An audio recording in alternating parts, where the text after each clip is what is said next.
The pounding on the door was the first thing I heard. Not a knock. Not polite. Fists. Repeated. Impatient. Like they already owned the place. Like I'd stolen something from them by not answering fast enough. Through the loft window, I could see the caravan creeping up the gravel drive, high-beam headlights sweeping like searchlights through the trees, tires crunching over earth that had never known that kind of weight. They were early. Of course they were. I should have expected that. People who take without asking rarely wait for permission. The first vehicle skidded to a halt just inches from the new flower beds I'd planted the week before. A black SUV with the kind of confidence that assumes space will always make room. Then came the others. A silver truck. A dented van. A rental with tinted windows. All of them spilling out people loud, hurried, oblivious, like a scene from an invasion, not a vacation. I didn't move. I didn't speak. I just stood there, wrapped in the silence I had carved for myself like a fortress. And when my mother's hand tried the doorknob, first gentle, then not, I was already walking. Step slow. Steady. Each one like a heartbeat. I opened the door a sliver, enough to see her face tilt toward mine, surprise blooming first, then disbelief. Juliet, she said, my name stretched like a question she didn't like the answer to. The lock must be stuck. It's not stuck, I said quietly. It's new. Behind her, my father's mouth was already tightening. I could see it, the barely restrained sermon, the righteous tension in his shoulders like he was preparing to deliver a verdict. My older brother, Connor, was grinning like this was all a misunderstanding I'd clear up once I got over myself. Leo, the youngest, was too busy laughing with the cousins to notice the tension at all. There were 30 of them. Maybe more. The whole family, just like the text said. The whole damn family. And not one of them had asked. They never did. Let me rewind. My name is Juliet Rowan Hale. And most of my life has felt like standing outside a door that never opened. I was the invisible one. The glue, the buffer, the reliable girl. The one who picked up the pieces while the others got to break things. I was the steady middle child between a golden eldest and a baby everyone adored. Not dramatic enough to be noticed, not careless enough to be rescued. My mother, Eleanor, called me her rock. My father, Dean, called me dependable. You'd think those were compliments. They're not. They're roles. Roles you don't audition for, but end up cast in forever. For years, I made peace with it. I stayed quiet. Got through college on scholarships and side jobs. I never once asked for help because I knew the cost, lectures, comparisons, conditional praise. I learned to carry things alone. To shrink my needs until they didn't exist. But there was one thing I never let go of. The lake. Even as a child, the water called to me. Not with waves or sound, but with stillness. A kind of sacred quiet. Every time we passed a lake on a family trip, something loosened in my chest. I imagined myself in a place where nobody shouted over me, where space wasn't a fight, where silence didn't need to be earned. So when I found the cabin, an A-frame nestled between two hills, with just enough wood rot to make the price negotiable, it didn't feel like a find. It felt like fate. I didn't tell anyone. Not my parents, not my brothers. Not even Mara, my best friend, until the papers were signed. I worked nights. I cleaned medical tools in the sterile quiet of a clinic while my dreams took shape. I patched walls, painted cabinets, repaired a dock plank by plank. Alone. I built that house with my own hands. With my own money. With my own breath. And they? They decided it was the perfect place for the family's 4th of July getaway. Just like that. The text came while I was sterilizing a scalar. I wasn't going to look. Not until the preview line lit up. We've booked the entire week of July 4th. Then, whole family. 32 people. I set the tool down so slowly the click echoed through the white-walled room like a dropped pin in a cathedral. They thought I'd be grateful. They had no idea what they'd just done. That night, I didn't cry. I didn't argue. I packed. I drove north with the headlights off for the first mile, then on, then brighter, until the trees parted and the lake appeared like a promise kept. Inside the house, everything was still. My flannel shirt was still draped over the chair.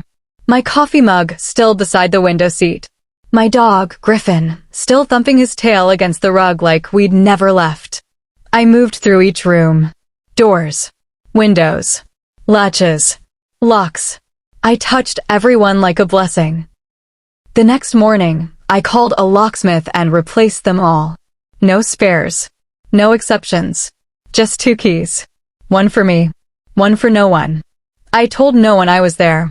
But they came anyway. And when my mother smiled on the porch like this was her right, when my father squinted at the deadbolt like it had offended him personally, when my brothers brought coolers and boats and speakers and plans, I looked them all in the eye and said, no. I closed the door. And this time I locked it. They didn't leave right away.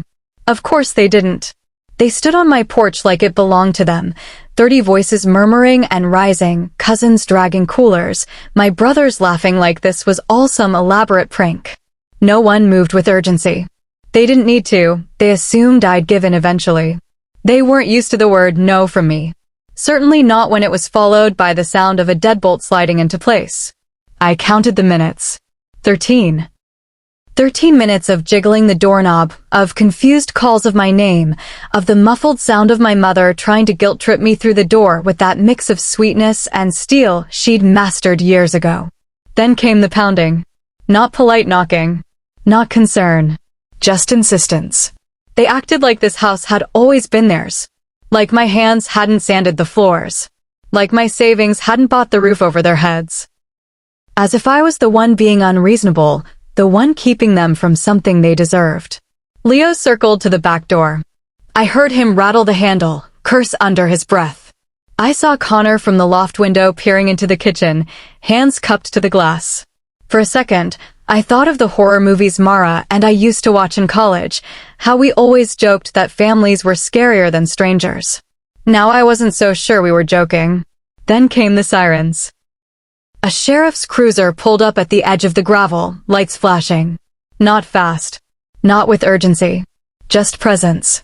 He stepped out slowly, tall, middle-aged, hand on his belt, but not threatening. My family scattered slightly, murmuring to each other like children caught somewhere they shouldn't be. He knocked once. Calm. Juliet Hale, he asked when I opened the door a crack. Yes. I was called to respond to a possible domestic disturbance. Family claiming they're being locked out of shared property. I own this cabin, I said, and handed him the file I had prepped weeks ago. The deed. Proof of purchase. My name, not theirs. Not shared. Mine. He flipped through each page with slow, methodical care. Then he nodded, returned the folder, and turned to the gathered crowd. She's the owner. She has the right to say no.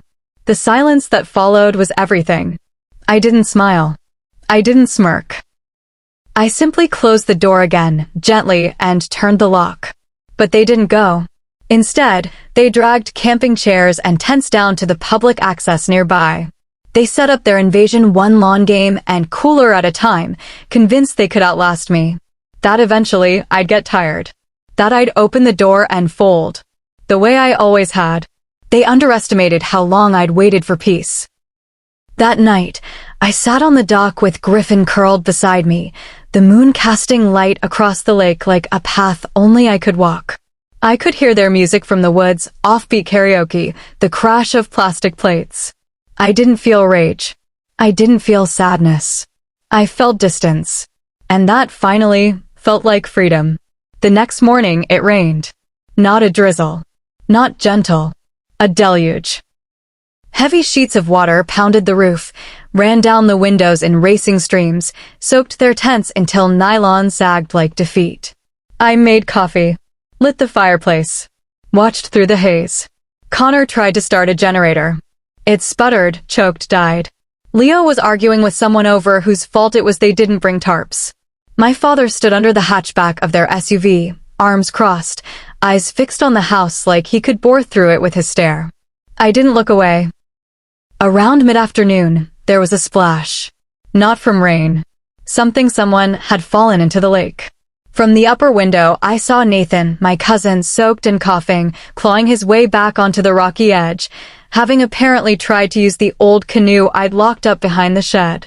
I didn't move. I didn't react. Not from malice. Just clarity. They had made this choice. I had made mine. I left the window and wrote a single sentence in my notebook. They're finally learning that silence has weight. I meant every word. The storm didn't announce itself. It simply arrived. The first crack of thunder rolled in like a warning whispered through clenched teeth. It was early morning, sky still clinging to the last blue of night. I stood barefoot on the deck, coffee in hand, watching the clouds creep over the ridge like a slow, dark tide. I didn't turn on the news. I didn't check the weather app. I didn't need to. The lake always told the truth first. By noon, the world had shifted. The family's makeshift camp. Sagging tents, half-covered coolers, and scattered folding chairs looked like the remains of something that never quite stood on its own. Connor and Leo argued loudly about whose fault it was that the tarps had blown away. My mother tried to keep the kids inside the van. My father simply sat, silent and brooding, as if the rain were an insult directed personally at him. I watched them from the loft, the storm building in pressure and in presence. The trees swayed like they were trying to whisper something urgent. The lake rippled in sharp, chaotic patterns. It was no longer mirroring. It was warning. The first bolt of lightning struck the hill behind the cabin. Griffin barked once, then pressed against my leg. I stroked his head and kept my eyes on the horizon. I felt it before I saw it, the shift in the air. Then, out of the trees, a shape. At first I thought it was someone from the family. But this figure was too still, too quiet. It stood at the edge of the woods, a silhouette half-cloaked in mist. A woman, I thought. Or a shadow shaped like one. Long hair. Bare feet. Watching. Lightning flashed again. She was gone. I didn't feel afraid. Not exactly. It was something more complex, mixed with recognition. Like meeting a part of yourself you thought had died long ago. The rain fell harder. It drummed against the windows and gutters, poured from the eaves in steady rivers. Inside, the fire crackled, warm and alive. I moved through the house slowly, checking doors, drawing curtains, lighting candles just in case. Not out of fear, out of ritual. The storm was not the threat. The storm was the messenger. By nightfall, the power cut out completely. I found my emergency kit without needing to look. Lit the lanterns. Boiled water on the stove. Griffin curled in the corner like a guardian, calm and alert. The storm had become a wall of sound now, thunder, wind, the faint crashing of debris through the woods. But beneath it all, I could still hear them. My family, arguing, crying, shouting, trying to make the weather bend to their will, just like they always had tried with me. And for the first time in my life, I realized something profound.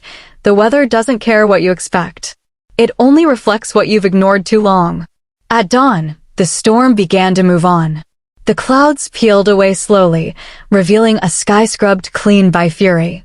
The lake steamed in soft swirls. I stepped outside and breathed deep. The air was crisp with ozone and pine. My world was intact. Theirs was not. Their tents were collapsed. Belongings soaked.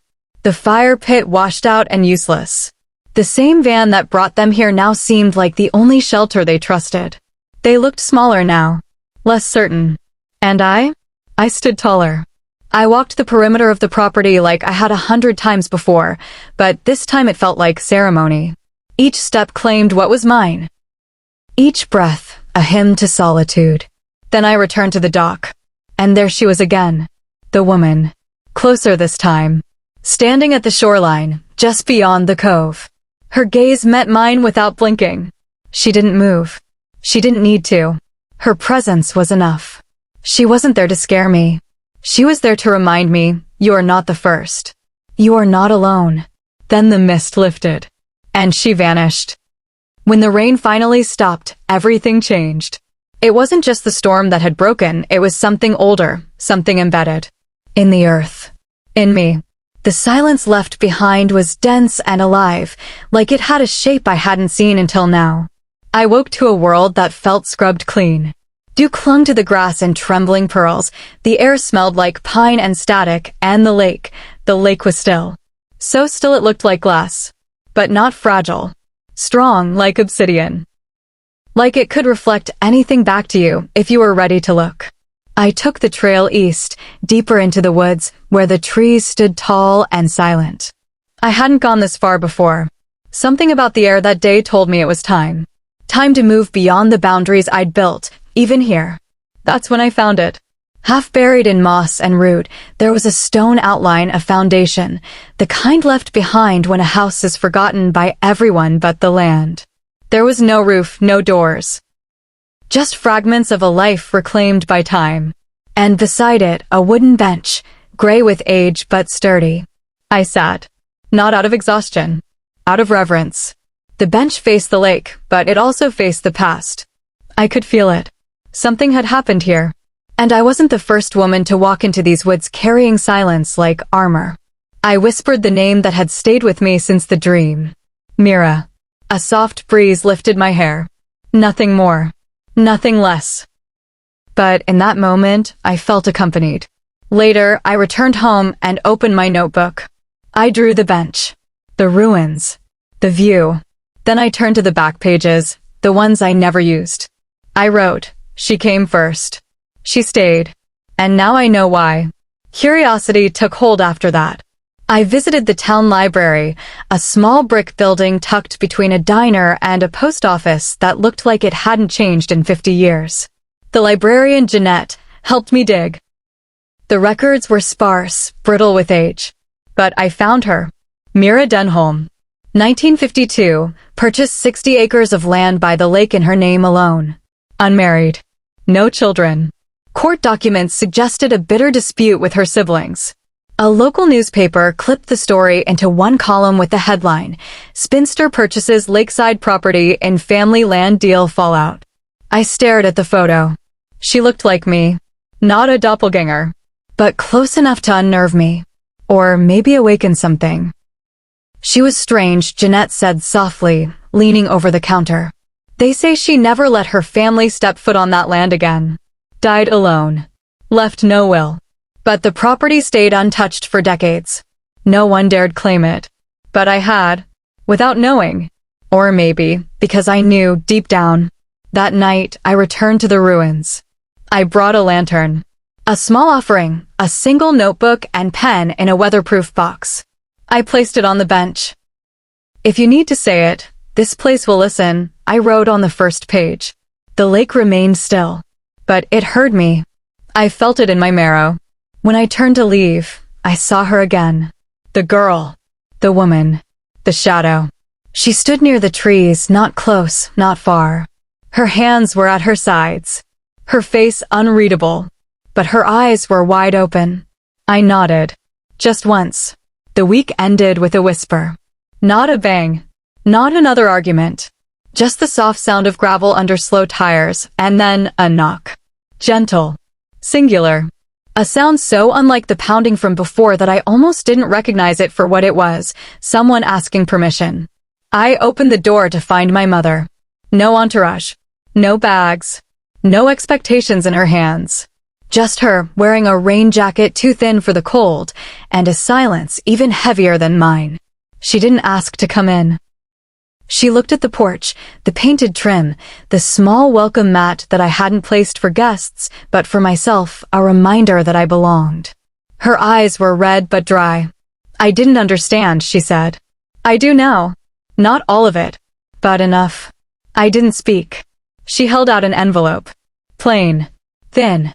"We're leaving this afternoon. No one will bother you again. You don't owe us a call. Or an explanation." I took it. Still said nothing. "I think I just needed to see it," she added. "That you really did this. That you weren't waiting for us to show up." I wanted to tell her that I had waited. For years. But not for their arrival, for their absence. For space to stretch out in my own shape. Instead, I nodded. She left without turning back. Inside the envelope was a photo. Me, age 9, sitting at the edge of a river, staring into the water. And behind it, a check, dated from over a decade ago. Graduation money I never received. A promise quietly buried. Now returned, too late and too small. I didn't cash it. But I kept the photo. In the days that followed, I did not celebrate. I did not blast music or post triumphant messages. I did not reclaim my space, because it had never been taken. Only challenged.